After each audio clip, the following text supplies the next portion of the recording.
Welcome to Geospatial Engineering Online School.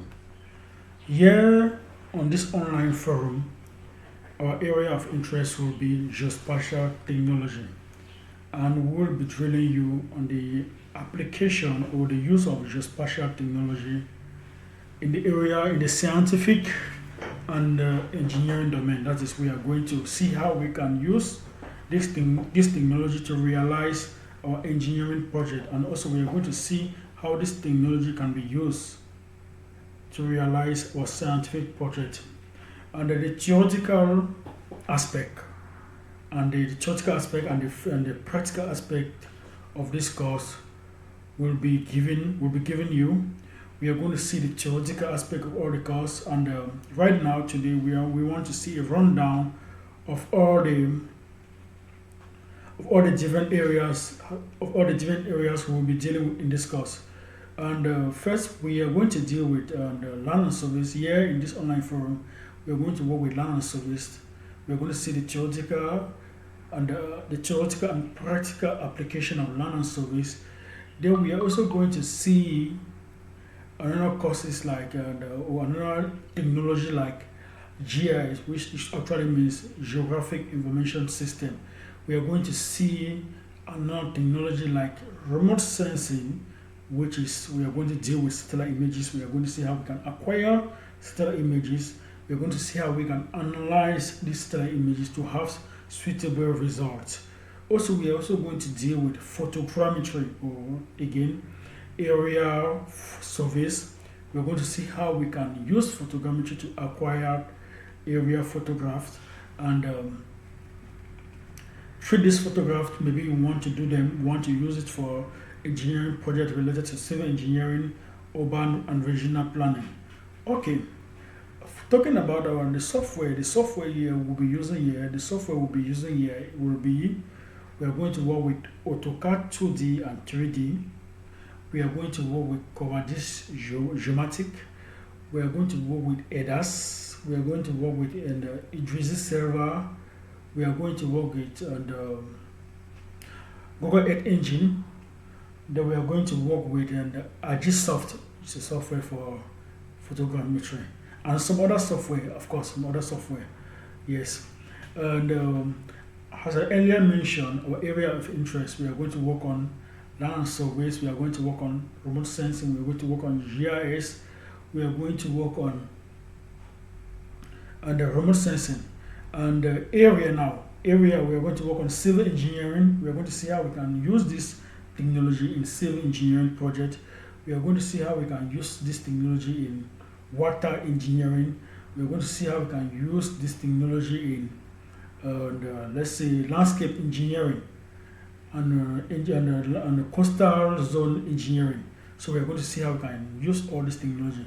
Then now, that was about engineering domain. Now in the scientific domain we are going to see how we can use the geospatial technology as far as environmental protection is concerned, which range from air pollution, water pollution. Then we are going to see how we can work with satellite images like Landsat spot, and we analyze the air to see how polluted the air is and how polluted the water is. Also, we are going to work also on natural resource, what we actually call change detection. We are going to see how vegetation can degrade with time, and we are going to do some further analysis, which we are going to see the details. Then we are going to also to work on the evaluation and evaluation, monitoring, and the mitigation of disaster. Yes, we are going to work on disaster. And actually, when we talk disaster here, we actually mean natural disaster. Then we are also going to work on the spatial epidemiology.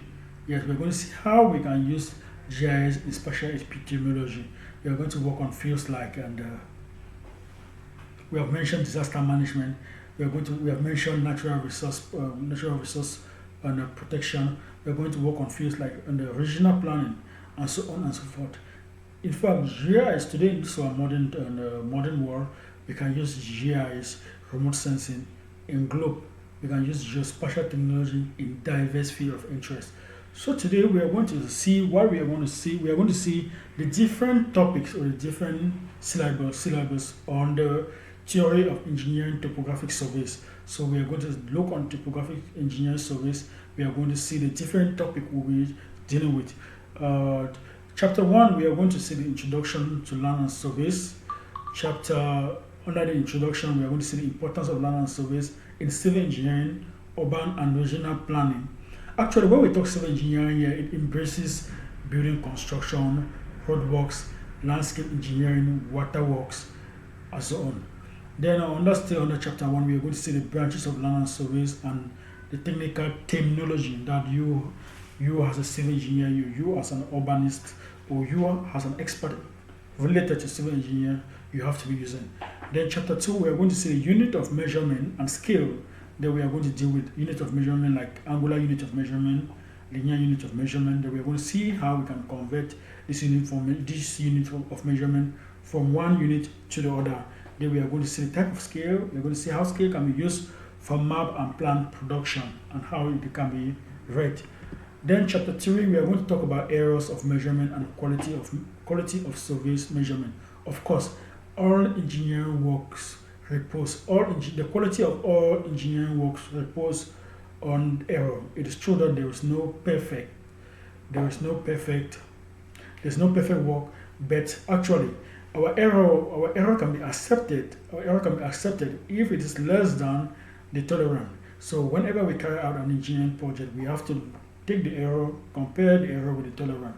If the error is superior to the tolerance, or then the work will have to be redone, or the work will be rejected. But if whenever the work is less than the tolerance or equal to the tolerance, then we can say we have done a good job.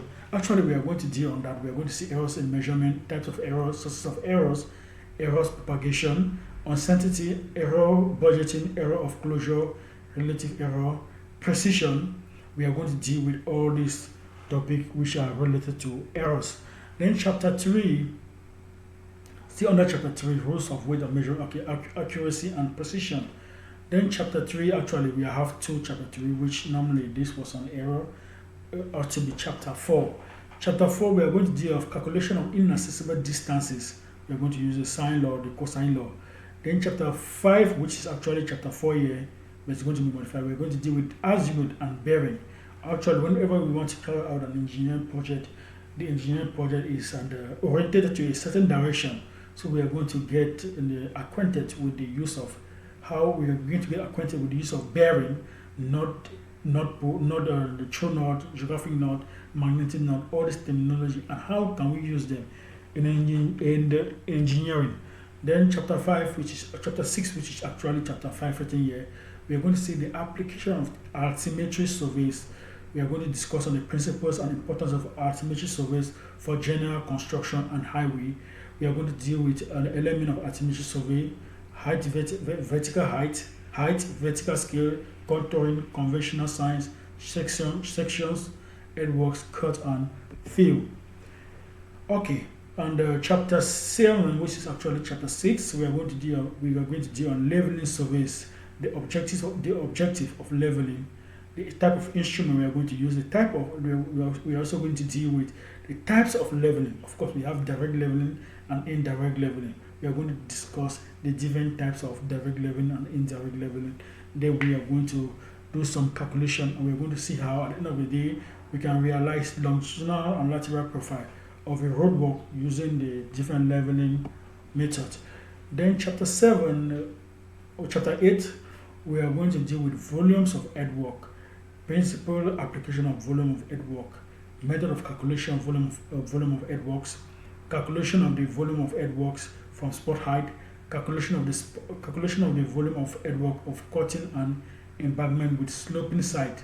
We are going to deal with all these related topic to volume of earthworks. Then chapter 8, now we are going into another aspect of survey, which is planimetry surveys. We are going to talk on the principle and application.